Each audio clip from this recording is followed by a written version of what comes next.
నేను జనరల్‌గా BTech graduate madam. Triple E చేశాను మేడం. అప్పట్లో అందరూ నా లీడర్‌షిప్ క్వాలిటీస్ చూసి నువ్వు ఐఏఎస్, ఐపీఎస్, ఐఎఫ్ఎస్, ఐఆర్ఎస్ అనేవారు. అలా అయినా బాగుండేది. నాకు ఒక ఇంటర్వ్యూ వచ్చిండేది, ఇంకొక ఐఏఎస్ లేదు లేదు, ఇది కూడా చాలా మంచి ఇంటర్వ్యూ అవుతుంది. అయితే నేను ఏప్రిల్ 24th 2013 నా బీటెక్ అయితే నేను ఏప్రిల్ 26th స్పీడ్గా ఢిల్లీ వెళ్ళిపోయాను మేడం. వెళ్ళిపోయి మా ఇంట్లో కూడా ఇష్టపడలేదు. ఇప్పుడు సివిల్స్ ఏంటి, మళ్ళీ నువ్వు సివిల్స్ ప్రిపేర్ అయితే అలాంటి సంబంధాలు మేము ఎక్కడి నుంచి తీసుకురాము ఆ టైప్లో ఆలోచించారు. వెళ్ళిపోయాను, ఢిల్లీ వెళ్ళిపోయాను మొండిగా. అక్కడ పేపర్లో మనకి యాడ్లు వస్తాయి కదా మేడం, 2-3 ఇన్స్టిట్యూట్ నేమ్స్, అవి చూసి అందులో జాయిన్ అయిపోయాను.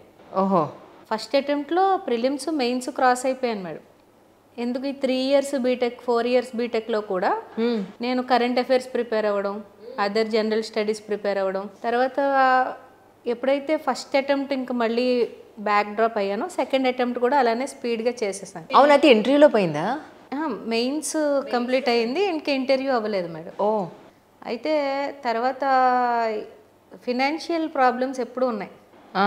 మళ్ళీ అక్కడ ఢిల్లీలో సస్టైన్ అవ్వడం అంత ఈజీ కాదు మేడం. అవునవును బాబాయ్, మన మెటీరియల్స్ కాస్ట్ కానీ మన కాస్ట్ ఆఫ్ స్టేయింగ్ కానీ ఫుడ్ కానీ ఎవ్రీథింగ్ టూ కాస్ట్లీ ఇబ్బంది మేడం మాకు. అయితే నేను అక్కడే ఒక ఇన్స్టిట్యూట్లో part time faculty and current affairs ఎడిటర్గా జాయిన్ అయిపోయాను. మీ నెక్స్ట్